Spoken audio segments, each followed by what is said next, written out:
लड़ाई को नहीं लड़ेंगे। ये लड़ाई विचारधारा की है। इस लड़ाई को विचारधारा से लड़ा जा सकता है। इस लड़ाई में अगर कोई बाधा है तो वो हमारे समाज के बीच फैला ये जातिवाद है। हम सब लोगों को जातियों से तकलीफ है, हमें जातिवाद से तकलीफ है, हम जातिगत उत्पीड़न से पीड़ित हैं, हम जातिगत उत्पीड़न से छुटकारा पाते हैं। लेकिन जातिगत उत्पीड़न से छुटकारा मिलेगा कैसे? जब तक हम लोग जातियों को जिंदा रखेंगे तब तक हमें जातिगत उत्पीड़न से छुटकारा मिलने वाला नहीं है। अगर हम उस सामाजिक व्यवस्था में बने रहेंगे जो सामाजिक व्यवस्था 4 वर्ण में बटी है, हजारों जातियों में बटी है, अगर हम उस सामाजिक व्यवस्था में बने रहेंगे तो हम 4 वर्ण में भी बटे रहेंगे, फिर हम हजारों जातियों में भी बटे रहेंगे, फिर हम जाति की वजह से जातिगत उत्पीड़न भी झेलेंगे, फिर हमारा शोषण रुकने वाला नहीं है। अबे हम अगर इस उत्पीड़न से मुक्ति चाहते हैं तो सबसे पहले हमें जातियों से मुक्त होना होगा। और जातियों से मुक्ति का मार्ग डॉक्टर बाबा साहेब अम्बेडकर देकर गए। उन्होंने कहा था मी भारत मौतेदा करी, और उन्होंने उसके लिए काम शुरू कर दिया। अपने लाखों अनुयायियों के साथ 14 अक्टूबर 1956 को उन्होंने बुद्ध के धम्म की दीक्षा ली, क्योंकि वो ये जान गए थे कि हमारे पूर्वज भारत के हुक्मरान थे। हम सम्राट अशोक के वंशज हैं, हमारे पूर्वज बौद्ध थे। आज हमें जब पता चल गया हमारे पूर्वज बौद्ध थे तो हम वापस अपने पूर्वजों के धम्म में, बुद्ध के धम्म में वापस आएंगे। अगर डॉक्टर बाबा साहेब अम्बेडकर कुछ साल और जीवित रह जाते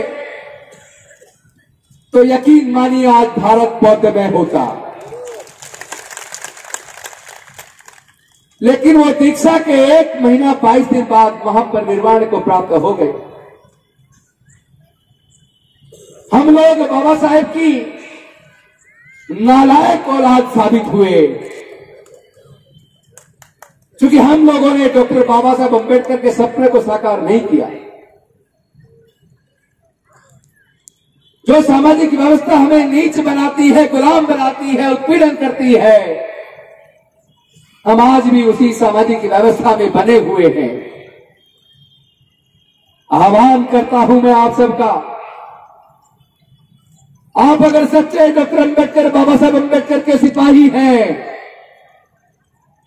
आप अगर सच्चे अम्बेडकरी हैं, अगर आप सबके रगों में बाबा साहेब का खून है तो संकल्प कीजिए, डॉक्टर बाबा साहेब अम्बेडकर, हम आपकी निकम्मा और नकल औलाद नहीं, आने वाले समय में 2025 तक हम भारत को बौद्ध की तरफ ले चलेंगे।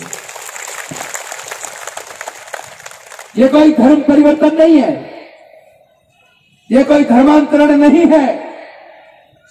बिल्कुल इसे इस तरीके से लीजिए कि कोई व्यक्ति अगर अपने घर से निकल जाए और रास्ता अपने घर का भूल जाए, उसकी याददाश्त चली जाए, चलते चलते जब भटकते हुए दूर चला जाए, अचानक उसकी याददाश्त वापस आ जाए, अचानक उसे अपने घर का रास्ता याद आ जाए, तो बताइए वो अपने घर वापस आएगा या नहीं आएगा?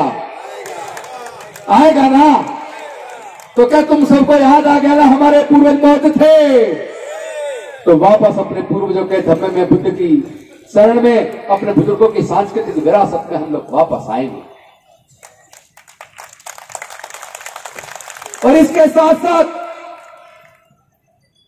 और भी बहुत बड़ी जिम्मेदारी हमारे कंधों पर आ गई है, क्योंकि जो डॉक्टर बाबा साहब अम्बेडकर हमारे आगे बढ़ने का पढ़ाई के माध्यम से रास्ता खोल कर गए, रिजर्वेशन के माध्यम से रास्ता खोल कर गए। वो पढ़ाई जानबूझकर सरकारी सिस्टम ने, भारत की सरकार ने और राज्य सरकारों ने मिलकर एक साजिश के तहत उन्होंने पढ़ाई को इतना महंगा कर दिया कि हमारे आने वाले बच्चों से पढ़ाई छीन रही है। और भारत सरकार के ज्यादातर उपक्रम उन्होंने प्राइवेटाइज कर दिए। जो प्राइवेटाइज हो गया वहां आपके नौकरी के रास्ते भी बंद हो गए। और वैसे भी नौकरी केंद्र सरकार और राज्य सरकारों की सारी नौकरियां भी जोड़ दी जाए तो ज्यादा से ज्यादा 1-1.5 करोड़ नौकरियां होंगी। लेकिन भारत की जनसंख्या तो लगभग 135 से 140 करोड़ है। बाकी के 139 करोड़ लोग क्या करेंगे? हमें उनके बारे में रास्ता बनाना है। इंग्लिश में एक कहावत है, ईदर फाइंड ए वे और मेक ए वे। या तो रास्ता पाओ या रास्ता बनाओ। तो रास्ता पाना तो संभव नहीं दिख रहा, लेकिन हम अपने बच्चों के भविष्य के लिए रास्ता बनाएंगे। देश के अंदर जितना भी निर्माण का काम होता है, मजदूर के तौर पर हमारे समाज के लोग करते हैं। देश के अंदर जितने तरह का उत्पादन होता है, वो उत्पादन भी हमारे समाज के लोग मजदूर के तौर पर करते हैं। अरे हम तो पैदाइशी इंजीनियर हैं भाई।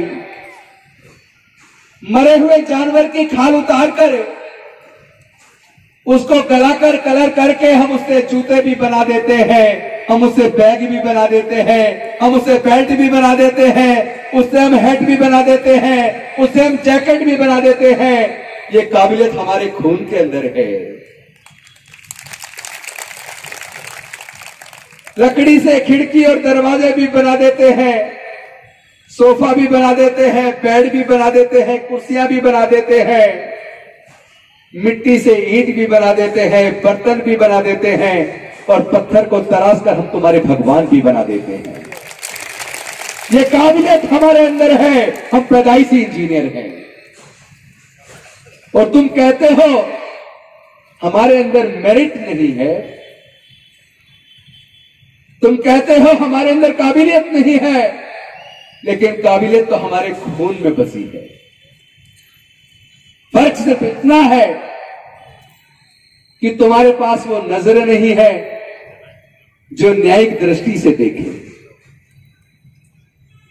तुम्हारे अंदर वो न्यायिक चरित्र नहीं है, तुम्हारे अंदर वो ईमानदारी नहीं है, तुम्हारे अंदर मानवता नहीं है, तुम्हारे मन में समता का भाव नहीं है। तुम विषमता के पोषक हो, तुम अन्याय को बढ़ावा देते हो, तुम नफरत को बढ़ावा देते हो, तुम समाज में जहर घोलते हो। लेकिन याद रखना, जहर से जहर पैदा होता है, नफरत से नफरत पैदा होती है। हमारे पुरखों ने हमें प्यार फैलाना सिखाया है। तुम अपना नफरत फैलाने का काम करो, हम प्यार फैलाएंगे। हम तथागत बुद्ध को मानने वाले लोग हैं, और बुद्ध का धम्म समता, स्वतंत्रता, बंधुता, न्याय, प्रज्ञा, शील, करुणा और मैत्री पर आधारित है। बुद्ध के धम्म ने भारत से पूरी दुनिया को मानवता और शांति का संदेश दिया। पूरे दुनिया में भारत का नाम बुद्ध के नाम से रोशन हुआ। बुद्ध भारत को गौरवान्वित करते हैं। यहां तक कि देश के राष्ट्रपति जब विदेश में जाते हैं तो कहते हैं मैं बुद्ध के देश से आया हूं। और भारत में आते ही अगर हम बुद्ध के धम्म की दीक्षा लेते हैं,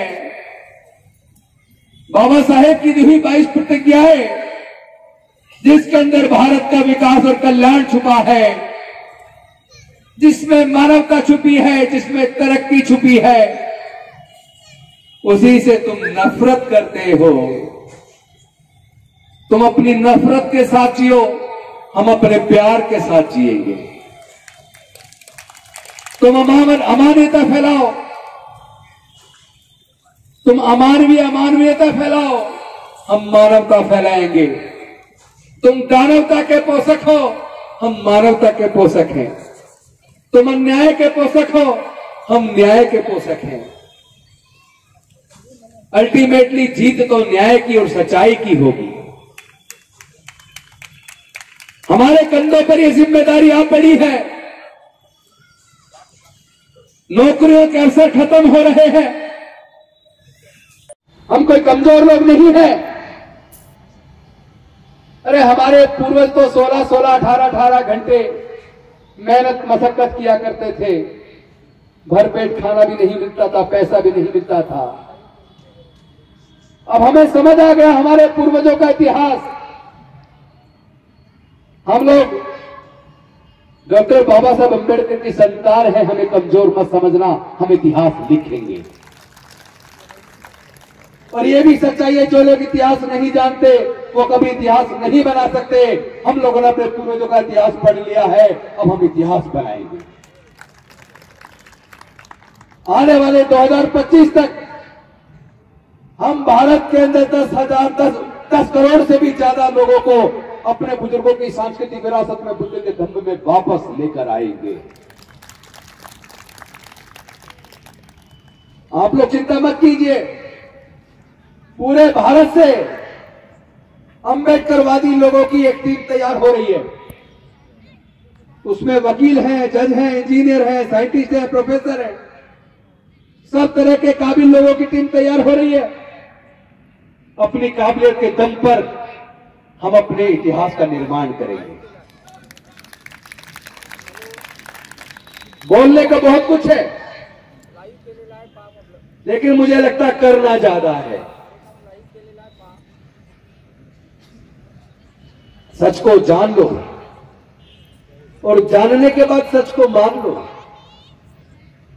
जातियां ही हमारे सारी बीमारियों का कारण है और हम ही लोग हैं जो जातियों को जिंदा रखे हैं। अब जातियों को त्यागने का समय आ गया है। बौद्ध बनने के बाद अपनी जाति मत बताना। अगर आप बौद्ध बनने के बाद अपनी जाति बताते हो तो आप जाति को जिंदा रखते हो, और जाति जिंदा रहेगी तो जाति की वजह से उत्पीड़न जिंदा रहेगा। फिर आप बौद्ध कहां बने? बौद्ध बनने का मतलब जिस प्रकार अनेकों नदियां अलग अलग नाम से जानी जाती हैं, वो समुद्र में गिरने के बाद अपनी पहचान खो देती है तो सागर कहलाती है, समुद्र कहलाती है। तो जब आप बुद्ध के धम्म की दीक्षा ले लेते हैं तो आप बौद्ध कहलाते हैं।